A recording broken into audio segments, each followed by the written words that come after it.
On this episode of Locked On Angels, will the Halos make the playoffs? John is going to make a compelling argument, and then we're going to wrestle with if we believe him or not. So, will the Halos make the playoffs? Let's find out. It's time to get Locked On with Mike and John, and this is Locked On Angels.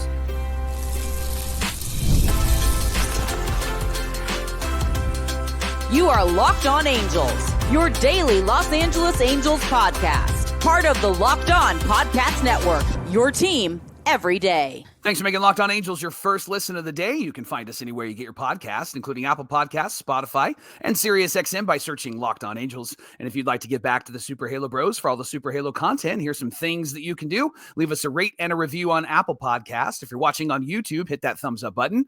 And if you're not subscribed already, please subscribe and become a Locked On everydayer. And whether you're watching or listening, come over to YouTube, leave a comment. It's one of the best ways to get in touch with us and be a part of the conversation.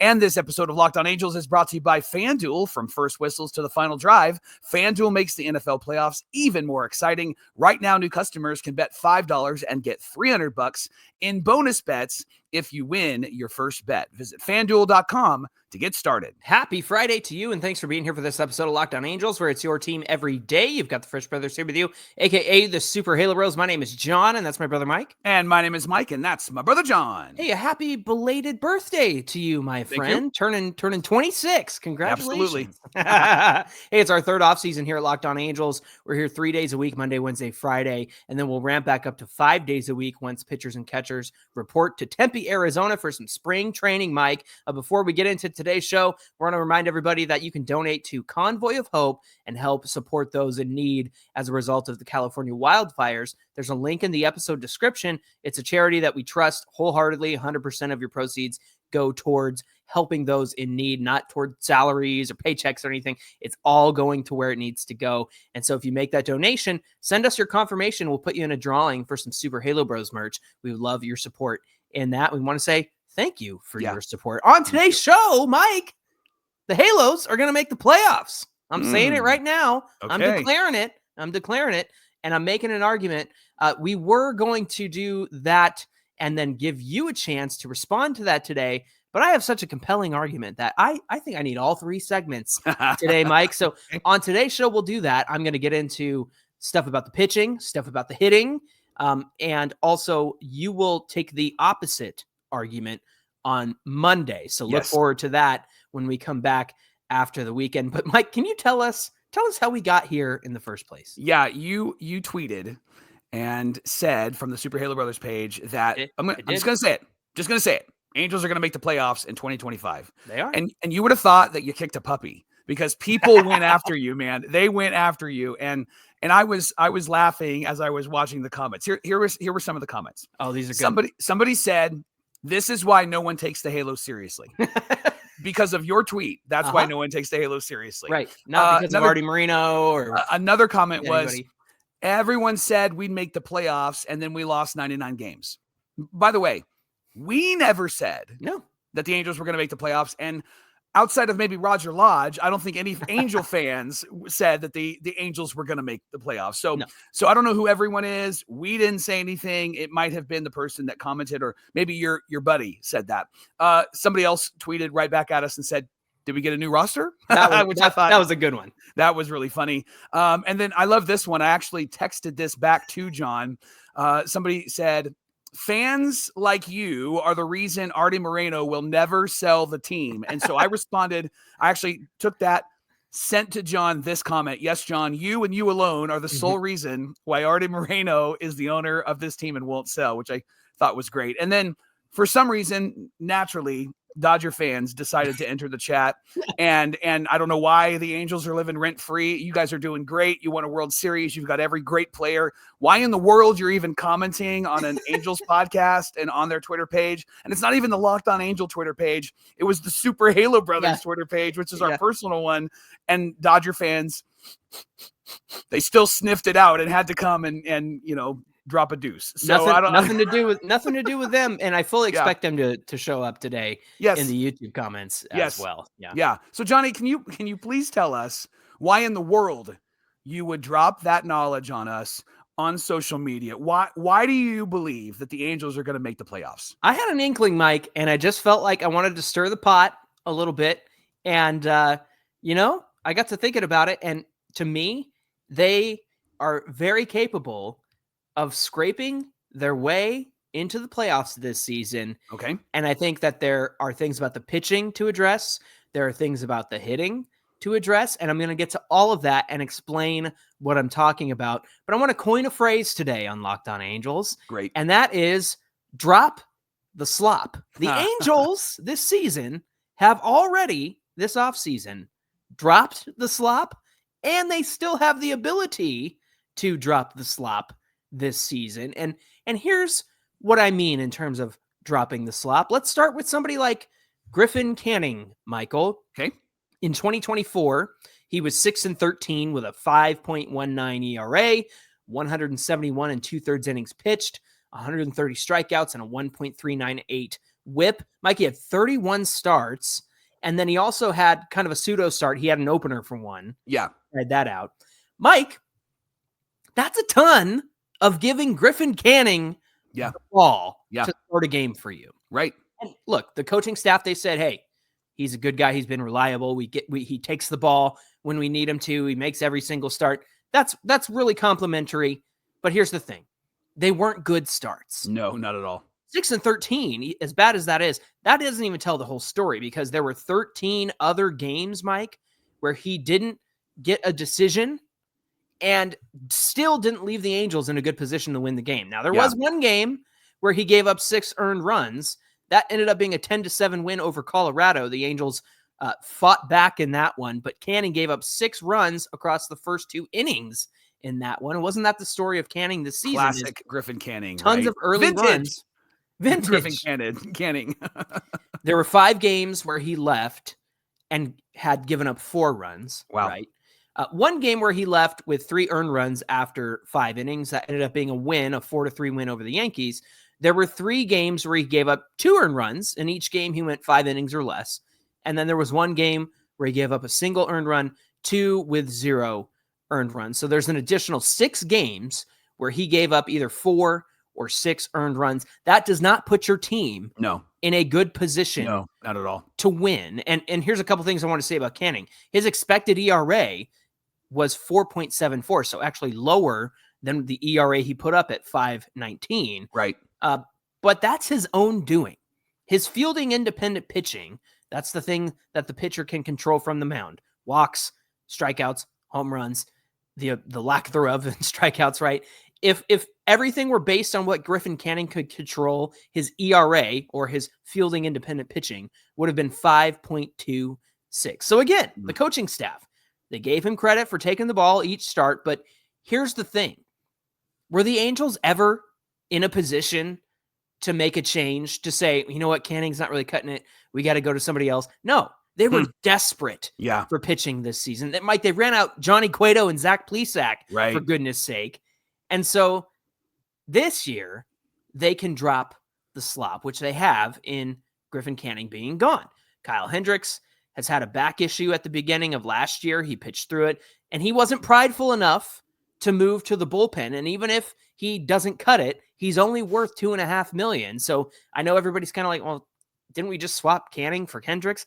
Yes, but if Hendricks sucks, it's not a big deal if they have to move him to the bullpen or just cut him. And then here's something else I want to address. Who do they turn to if things get bad? Well, this one's for the we need pitching crowd. We've needed pitching since before Mike Scioscia was the manager, right? That's always the argument being made. How about one of the 6 starting pitchers they can turn to this season? Chase Silseth, Sam Bachman, George Clausen, Sam Aldegari, Caden Dana, Jack Kohanowitz, if he's not already in the rotation over Reed Detmers. Right. And let me talk about Reed Detmers for a second. We're hopeful, you and I, that he can get his head right. And I think bringing in somebody like a Kyle Hendricks can help do that. They also added Sal Fasano as a pitching coach, former catcher. They're going to have him work with the guys. And there's a legit chance that Kohanowitz makes the rotation over him. But if Detmers starts in this rotation and then he's bad, who do you go to? Kohanowitz, easily. Right. In the same vein as Reed Detmers, Mike, you've got Patrick Sandoval, who went 2-8, had a 5.08 ERA across 16 starts. Now, to be fair, he definitely left the Angels in a better position to win than Canning did. They actually won 5 of his 6 no decisions. Wow.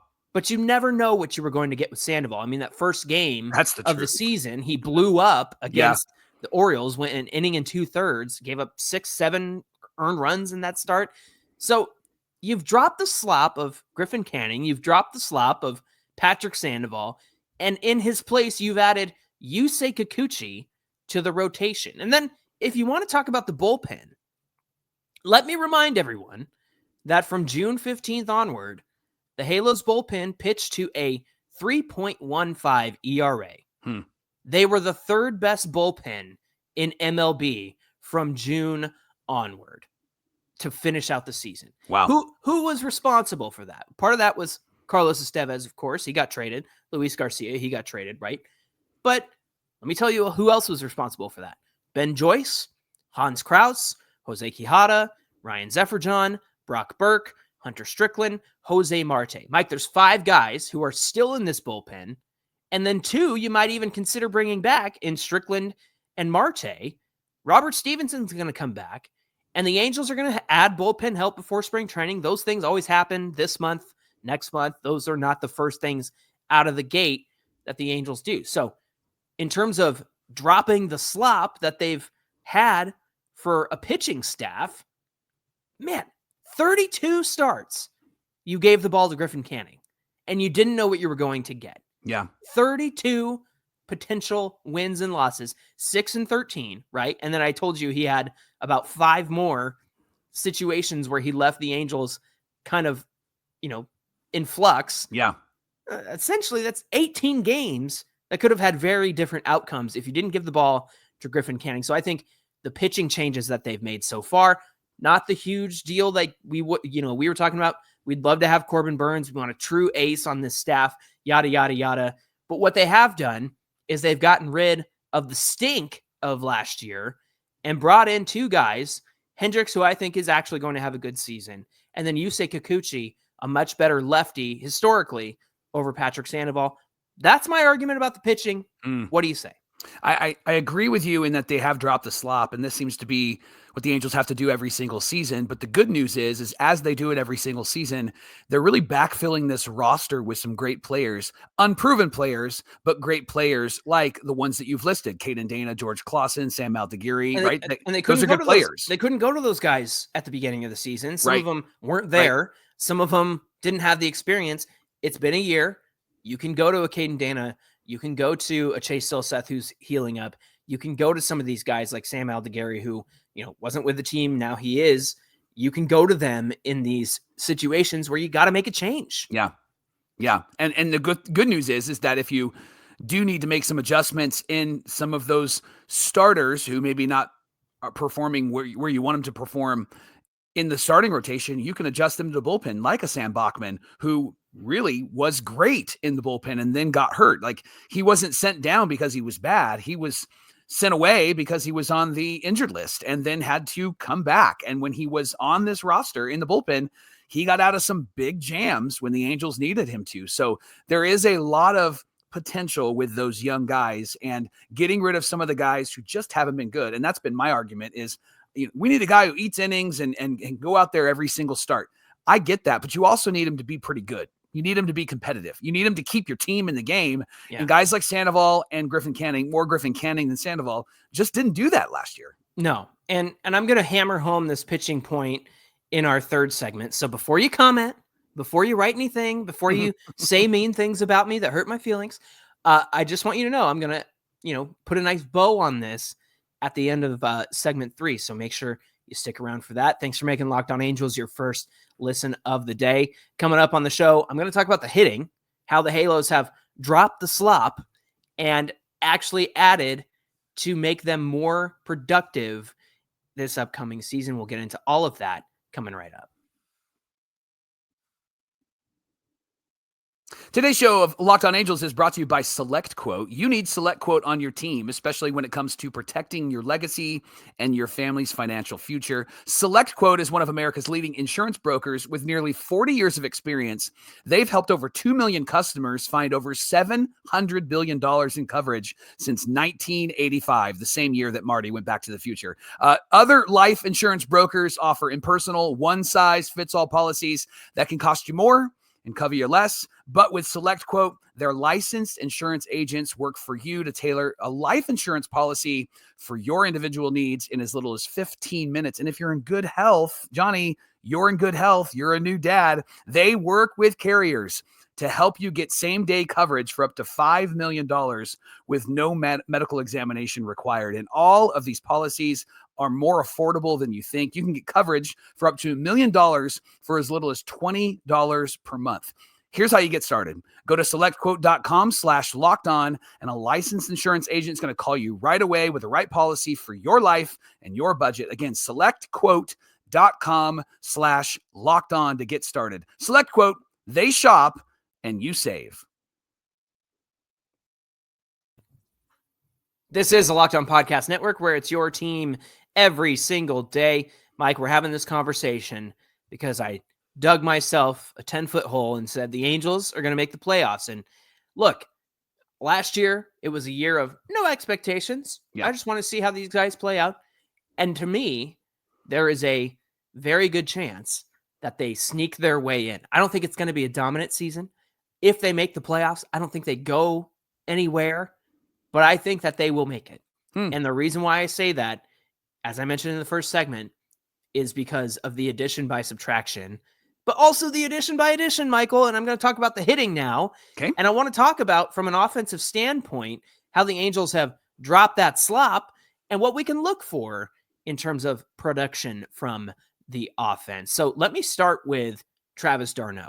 Yeah. We brought him in as a backup catcher to Logan O'Hoppe. And this was somebody that John wanted. If you go back to his GM episode, he actually said, I want Travis d'Arnaud. And then it happened. John, you spoke it into existence. I haven't gotten any players on my GM episode. And so you've had a pretty good track record on Locked On Angels getting the guys that you want. So d'Arnaud was signed by the Angels for 2 years. Have you ever gotten a guy on your I don't know. I have to go back and look now. Yeah. I know I got Drury. I'm super good at this game. I think I got TA, Tyler Anderson, and d'Arnaud's another one. Matt Moore, too. Matt Moore, I wanted back. Let's talk about d'Arnaud versus Matt Thaiss and what they both had to offer. Now, d'Arnaud had a great season. If you look at this, the numbers there from Baseball Reference, you can see that he had a better season than Matt Thaiss. Yeah. However, there was a period of time last year where Sean Murphy, the Braves' primary catcher, was hurt. He was hurt the first day of the season, and then he didn't come back until late May. So d'Arnaud got into more games and more starts as the primary catcher when Murphy was out. So I wanted a more realistic picture of what it might look like if this situation were to be reflected in Anaheim, where O'Hoppe is the lead guy, d'Arnaud's the backup, and it turns out that there's a period of time from last year where d'Arnaud fell into that backup role again behind Sean Murphy when he returned. So I took a look from May 29th onward when Sean Murphy returned and d'Arnaud became more of a backup. This is what he did. He had a 217 average, 277 on base, 397 slugging, 674 OPS. That was 57 games, 202 plate appearances, 40 hits, 3 doubles, 10 home runs, and 28 RBI. That was good for an 86 weighted runs created plus and a 0.7 FanGraphs WAR over that span. Turns out, Mike, d'Arnaud had 57 games once Murphy returned. Thaiss got into 57 games all season last year. He hit 204, had a 329 on base, a 299 slugging, and a 622 OPS. Again, 57 games, 157 plate appearances, 32 hits, 9 doubles, 2 home runs, 16 RBIs, and 83 weighted runs created plus, but a negative 0.2 FanGraphs WAR. So I mentioned the change at the behind the plate when d'Arnaud comes in over Matt Thaiss. The same sample size doesn't look great. Yeah. But when d'Arnaud was the primary catcher for the Braves in These April, numbers are great. Yeah. he hit 282, 358 on base, 592 slugging, and 950 OPS. That's not to mention what he does behind the dish because of all three catchers, O'Hoppe, d'Arnaud, and Theis. He's the best framer. He's the best catcher with the best pop time, and he's the best at catching runners trying to steal bags of the three catcher. d'Arnaud as your catcher, backing up O'Hoppe, is the perfect case of drop the slop because of the slugging that he has to offer, the on base, not to mention what he does for the pitchers on the mound, and not to mention being a mentor for Logan O'Hoppe. So I think in a big way, you've upgraded your backup because you want O'Hoppe to be starting most of the time. And you can feel good about giving O'Hoppe DH opportunities because you can turn to Travis d'Arnaud to catch behind the dish. Yeah. And somebody like a Matt Theis is somebody that would be in the category of even maybe like a Chad Wallach, where these guys are just maybe quad A players, right? Theis is a basic Major League Baseball player, but Travis d'Arnaud is somebody who is a good Major League Baseball player. It's a definite improvement, and that's what the Angels have done so far this offseason outside of Yusei Kikuchi. They've really improved the backups. They've really improved the next man up, and it's not somebody that we don't know or somebody that's never had any at-bats or just a small amount of bats over 6 years. So I did like the Travis d'Arnaud move. They're raising the floor because we know the bottom fell out of this team once everybody got hurt. Speaking of getting hurt, Mike Trout stays healthy. He's slimmer and trimmer. You and I have been calling for this for years. We've looked at how muscular he is, and we went, he's having knee problems. He's having ankle problems, calf problems, back problems. He needs to drop some of that muscle weight. And you just watch. He's going to be able to preserve his body. And just like last year, when Trout hit 10 home runs over 28 games, all the chatter was, when are the Angels going to trade Trout? We want to see him on this team and that team and that team. That's going to start right back up when the season starts because he'll be productive and he'll be on the field. I fully believe that now that we've seen evidence that Trout has trimmed down over this offseason. Mike, one thing I want to point out is for the young guys like Shawnuel and Adele, their struggles that they had last season came from trying to make adjustments at the plate. Fun, not just like, guys are starting to pitch me low and away, I'm going to lay off that. Not that. That's basic stuff. Everybody goes through those adjustments. It was fundamental swing adjustments that they were making at the major league level. And when Shawnuel shortened up his swing, and I looked at the bat swing length on Baseball Savant, he did that in June. And by June 12th and onward, he had 372 plate appearances. Here's the slash line: 280, 386 on base, 386 slugging, a 125 weighted runs created plus, 25% better than league average. So Shawnuel shortened up and had his best month in July by shortening up. If you look at the bat speed over the month of July, it's the lowest that it was all season long, and it helped him to hit fastballs a little bit better. He pulled a little bit more, right? Now, Joe Adele, kind of a similar story. By July and August, you know what he did? He dialed back his bat speed, and he wasn't trying to swing as hard as he could. You'd think, hey, I want the fastest bat speed I can get, and so I can hit the ball as hard as I possibly can. By virtue of slowing down that bat a little bit, it led to less swing and miss in the strike zone and more contact. And you want to know what the funny thing is? When he did reduce his bat speed, the hard hit percentage went up because he was not only making contact, reducing his swing and miss, he was making quality contact because it wasn't full bore, full swing, hard as I can. It was, I'm going to focus on making good quality contact here.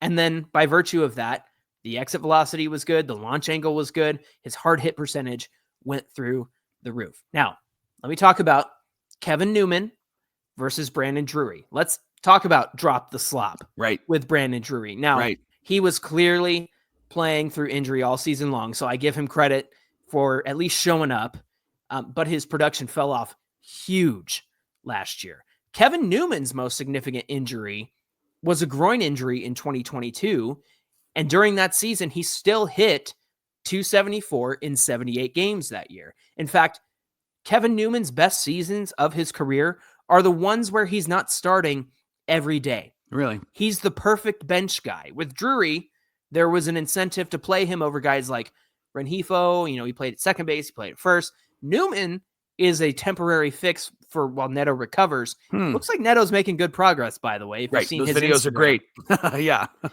And once Newman slots into that bench role, he's going to be a great bench player. And again, his best seasons come when he's not starting every day. There was one season he had 78 games and he had 54 starts or 52 starts. So you can see the difference there. Now, with Jorge Soler, we talked about this the other day, better than all the DHs combined last year. They had 18 players who saw time at DH. And when I wrote my article on how they use the DH, it was game 157 of the season. And at that point, Willie Calhoun had 36% of all the DH starts that year. Wow. The 18 Halos collectively slashed 222, a 299 on base, a 328 slugging with a weighted runs created plus of 80, which was the fifth worst DH for a team in baseball combined. And with Soler, you're going to get a 241 hitter, 338 on base, 442 slugging. Last year, he had 21 homers, 34 doubles, 64 RBIs in 142 games. I think he's a massive improvement depending on how much you use him at DH. And then the other guys you can plug in at DH, like Trout and O'Hoppe. So that's it for the hitting. And next up, I'm going to wrap this all up. I'm going to drive home my point of why I think the Halos can make the playoffs. And I'll tell you about it in just a minute. Today's show is brought to you by FanDuel. From first whistles to the final drive, FanDuel makes the NFL playoffs even more exciting. Right now, new customers can bet $5 and get $300 in bonus bets if your first bet wins. That's $300 in bonus bucks. If you keep on betting, you can keep the action going with that resource. It's so incredible. The FanDuel Sports app is easy to navigate, and there's a variety of bets that keep the game really exciting, and it'll be good for John and I because our favorite team's not in anymore. Plus, when you win, you get paid instantly, so no waiting around for your cash, which is good. Whether you're betting on your favorite team, we're not, or you're just looking to add some extra excitement in the playoffs, we are. FanDuel's got you covered. Thank you, FanDuel. Visit their website, FanDuel.com. You can join today. Again, get $300 in bonus bets. That's FanDuel.com. You can make the playoff season unforgettable with FanDuel, an official sportsbook partner of the NFL. All right, Mike, I'm here to put a bow on this conversation. Why I think the Halos can make the playoffs. No, they will make the playoffs this season. I'm just warning you, this is going to be my posture during the season and while we ramp up. So I am owning this, okay? I am truly owning this season. And if you're with me, that's fine. If you're not, that's fine too. But I'm just saying, I didn't think they would lose 100 games last year, and they didn't lose 100 games last year. You're right. They lost 99, and I left space for that. I held space for that. There you go. Very good. Because I knew they wouldn't go over 100. I knew they wouldn't set the record. I knew that wasn't going to happen. Yeah. And I have a good feeling about the playoffs this season. Mike, the reason why I feel this way, and I understand the energy out there is like, man, why haven't they done anything since November? What's going on with this team? Perry and Artie are asleep at the wheel. I get all that. Yeah. And there are certainly signings that I would have made. We have a whole GM episode about it. Mike's got a GM episode. There are things that I would have done a lot differently. But I think as fans, we can severely underestimate a couple of things that impacted this team last year that are not going to impact this team in 2025.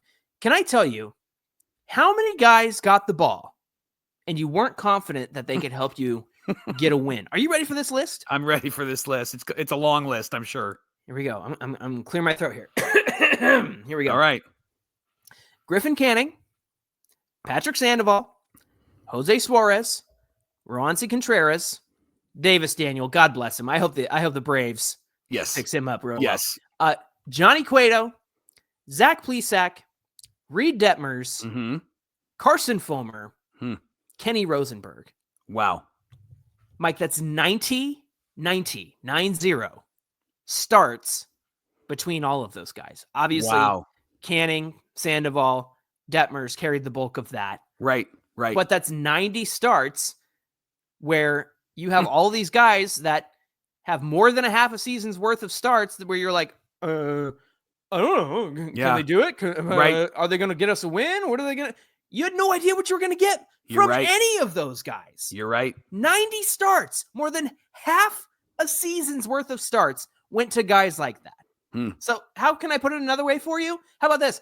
552 innings in the hands of guys that you're not sure what you're going to get. Wow. You have no idea. 552 innings, 90 starts of giving the ball to guys that you have no clue if they're going to keep you in the game or not. And this is another point I want to make, Mike, and this is one that you and I have done in the past, and I'm going to bring it up again.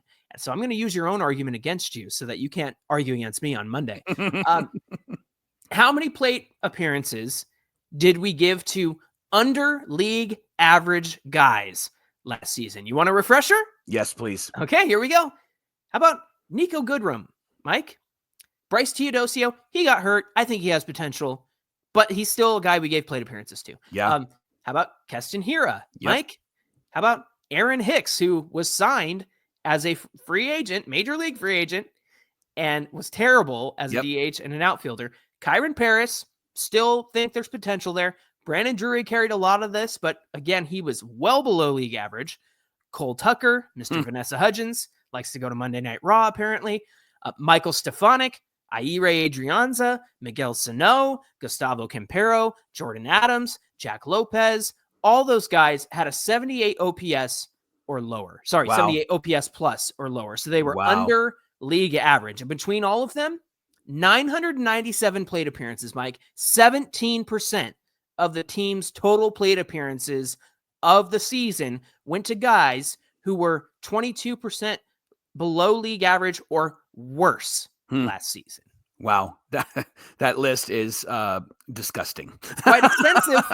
Yes. And for people who are worried about the pitching, the depth is there. Again, Silseth, Bachman, Aldegari, Clausen, Dana, Kohanowitz, and or Detmers, right? The bullpen core is there. They have 5 guys that they're coming into the season with that are going to anchor that bullpen. They got Stevenson coming back. They still have time to add pieces. You've got Joyce, Krause, Brock Burke, Quijada, Zephyr John. And why am I confident, Mike? Because even though the Angels didn't add a huge name, they have dropped so much slop from last year. We have gained through signings they've made, and we've gained through the subtractions that they've made. Talk about a team getting in its own way last year. That's exactly who they were. Like I said, all of those starts, 90 starts given to guys that you went, I don't know, can they do? Have they pitched before? Right? Yeah. It's that kind of attitude that blows me away. And now they're giving the ball to guys that they can be confident in. Now they have replaced below average hitters with at least league average. You and I have been clamoring for the Angels to add guys who are at least WRC plus 100 or a 100 OPS plus. Just be league average. And sometimes that's all it can take to make a run. Just be average. The Kansas City Royals had 4 guys, I think, with an OPS plus over 100 this season, and they did it. And even if you can't be better than average, that's why you have your Netos and your O'Hoppes and your Wards and your Trouts. They will carry you if you're not able to be league average. But the best you can do is just be average. That's why I think they're going to make the playoffs. That's why I think they're going to sneak in. All they have to do is be average and don't give the ball to guys who are going to give you bad innings. And if you get guys who have bad innings, you have the ability to drop the slop and move on to somebody else because now you have pitching depth. Now you have other guys you can go to. I think this is going to be a good year and a much different year than 2024. Thanks for making Locked On Angels your first listen of the day. Now for your second listen, you can check out Locked On MLB with our friend Sully. You can find his podcast on YouTube or wherever you listen to podcasts. All right, let me have it. Let's go. Get on social media at Locked On Angels on Twitter, at Super Halo Bros on Twitter and Instagram. Be sure you come on over to YouTube, get in the comments section, whether you're watching or listening. Hit that subscribe button. We're aiming for 10K by opening day on YouTube. Yep. We would love that. Mike, when we come back on Monday, what do you got for us? Going to be the highest rated show we've ever done based on the comments that I've seen on Twitter, Instagram, and YouTube. Why the Angels won't make the playoffs. And I'm going to use what you've argued, and I'm going to respond to it and tell you why it's wrong on Monday on Locked On Angels. You're such a big brother. Why do you have to be like that? All right, friends, we hope you have a great weekend. Until then, my name is John, and that's my brother Mike. And my name is Mike, and that's my stupid brother John. Thanks for being here with us, and we'll see you back here on Monday. Noogie. Here comes the Noogie. You know what? I'm doing the show by myself. You're not invited on Monday. No, I have to be. Nope, you can't be here.